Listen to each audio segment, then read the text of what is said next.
Bonjour les enfants, c'est papa. Bienvenue dans le deuxième podcast de la journée les enfants. Bienvenue à la clinique. Déjà, je vais t'expliquer quelque chose à Mougou. Moi, je suis dehors. Ok? Moi, je suis dehors. Oh, non, je ne vais pas passer tout mon temps à te surveiller, Jean-Pierre Amougou. Me bimezoup, tu comprends comment je viens de te reléguer au second plan? Non. Les choses importantes se passent dehors. Toi, tu es en prison. Tu ne vas pas bouger, tu ne vas pas fuir. Donc, comme tous les hommes qui sont dehors, la vie au dehors, c'est que tu t'occupes d'autres choses. Donc, je n'ai pas encore eu le temps, je n'avais pas le temps de m'occuper de toi. Mais on a tout appris. Parce que ce qui se passe aujourd'hui dans la prison, les enfants, je vous explique que le type qu'on appelle Amougou, il fait comme, il se prend, il n'arrive pas à intégrer dans sa tête qu'il est désormais un citoyen de la 11e province. Non, mon frère, tu es un tolard. Laisse les histoires de Zomlor. Zomlor, c'était dans le passé. Aujourd'hui, tu es un tolard.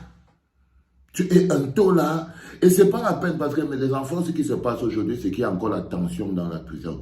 Et la personne qui va faire exploser cette prison de tension, c'est Jean-Pierre Mogo-Belinga.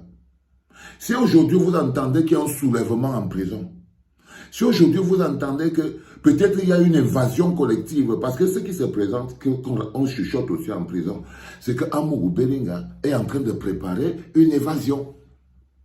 Je vous dis que le chuchotement que les gens racontent, c'est que le mec Amougou n'a plus confiance à Laurent Esso. Première chose, il n'a plus confiance à la capacité de Lorenzo de le sortir de là. Il vient de découvrir que non, les gens qui sont dehors complotent entre eux. Donc quand on t'a déjà mis en prison, ça veut dire qu'on complote contre toi.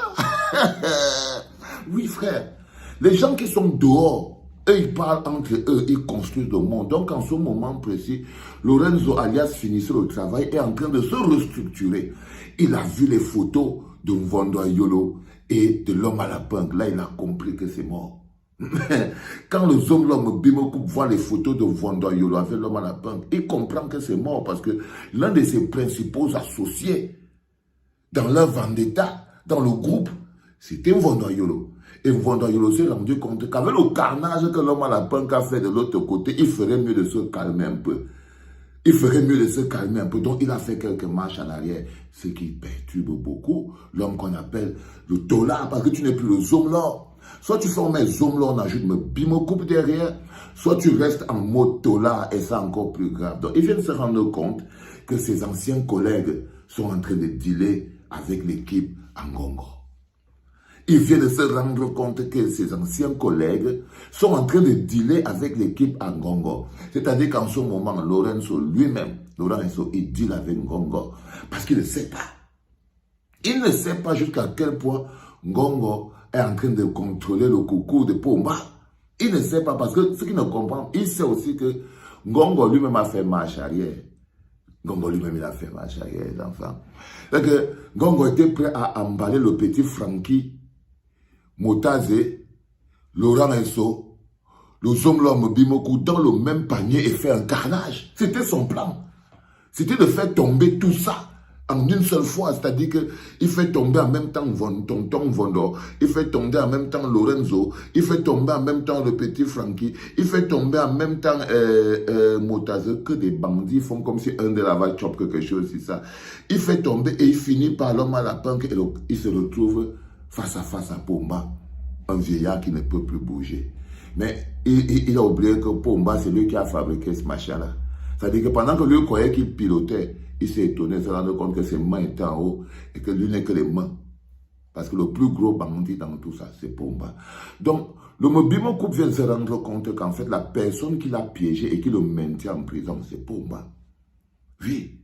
Il vient de se rendre compte que s'il est piégé, c'est Pomba qui l'a piégé. Et il est en prison.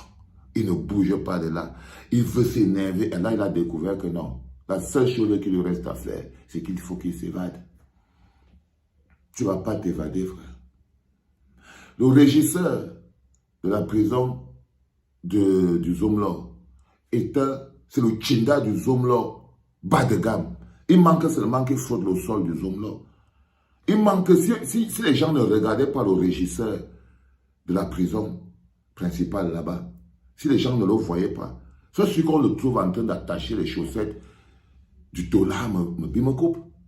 Je vous dis, le régisseur a transformé. C'est-à-dire qu'il est comme la serpillère d'Amougou dans la prison. Par exemple, vous voyez que quand Amougou fait sa demande en appel et qu'il part, il a tenté, parce qu'il a tenté plusieurs fois de mise en liberté provisoire. C'est-à-dire que Bibou Nissak est en prison. Quand vous dites que le pays, c'est... Bibou Nissak a été arrêté chez lui pour une histoire de marche et qu'il n'est même jamais sorti. On a piégé Alain Foguet. Il essaye d'aller voir ce qui se passe chez le président de Moïse Kamto.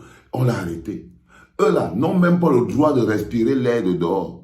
Mais quelqu'un qui est accusé de manière directe, comme étant un acteur direct dans l'assassinat le plus horrible qui s'est passé au Cameroun, le journaliste Martinez Zogo, qui hante son esprit en ce moment, lui, il introduit des demandes de liberté provisoire. Vous croyez franchement que si ce bonhomme met le pied dehors, mais c'est un jour qu'il a pour fuir. Parce que tu sais toi-même, le zombie là, que si tu sors même dehors, c'est Lorenzo qui va te coincher dehors. Le zombie là ne peut pas vivre 3 mois. Il ne peut pas vivre 3 mois dehors au Cameroun.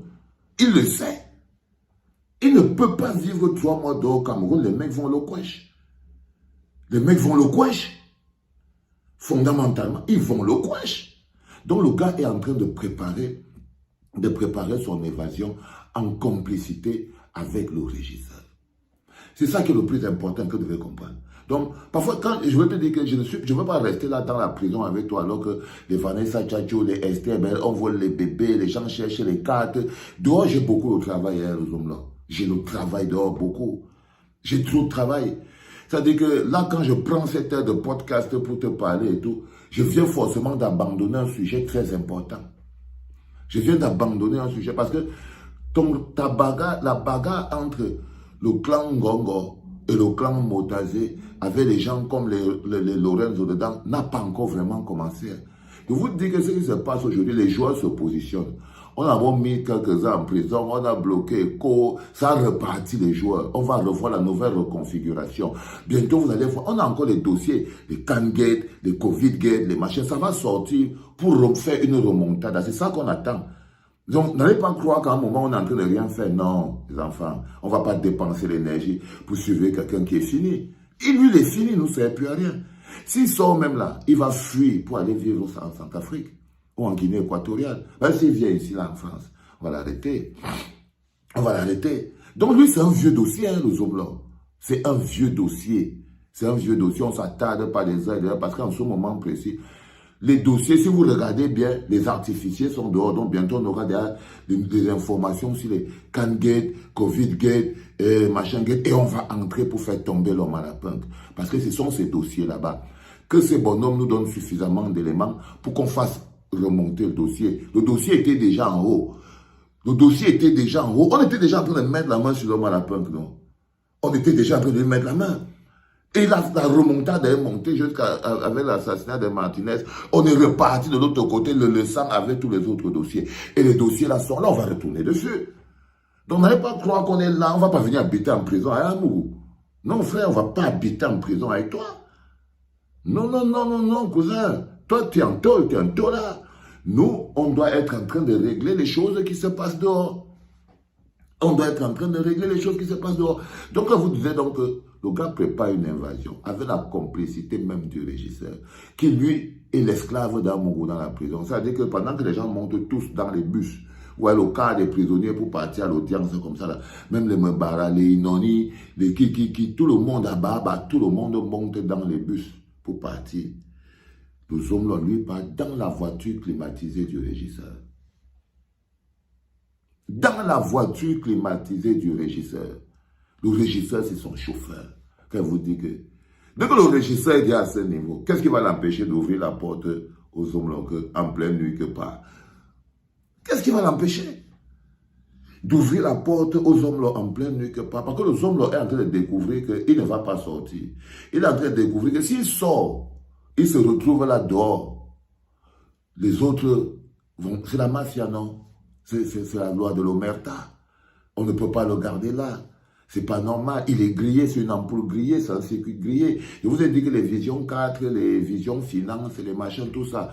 D'ici la fin de cette année, ça n'existera plus. Les petits fonflons qui travaillent là-bas vont devoir retourner à l'école, apprendre des choses. Les femmes, Mélissa, elle va se trouver un autre mari. C'est fini, c'est mort. Elle aimait Amougou pour l'argent. Maintenant, Amougou n'est plus là, c'est fini. Elle aimait Amougou pour le pouvoir et tout. Il n'y a plus tout ça. Apikolo va se retrouver au chômage. Hein, Apikzout. Il te dit de quitter là et de voyager. Tu ne voyages pas.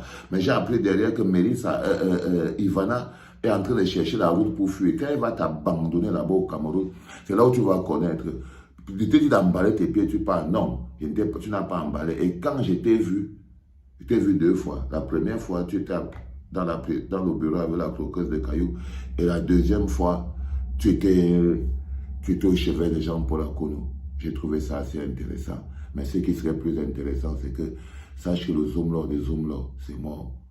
Si tu avais fini par tomber amoureux de lui, trouve-toi un autre amoureux à Piccolo. Trouve-toi un autre amoureux. Parce que là, il essaye maintenant de s'évader. Ça veut dire qu'il veut se mettre dans l'illégalité. Parce que c'est queche. Ok?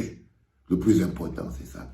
Donc, tu vois, non, tu viens je sais que toi, avec ton iPhone 14, là, tu viens de te rendre compte que papa vient encore d'ouvrir tout ton truc dehors. Je vais faire comment? Il te dit que dès que j'ai une information importante, il te met. Il te met dans Bim coupe, le Zomla Mogoulou. Et te mets, dès que j'ai le truc, je te mets. Traverse le suppositoire. Oui, allez, dis-toi que on te tient. Allez, là où tu es couché là, c'est là où nous on dort.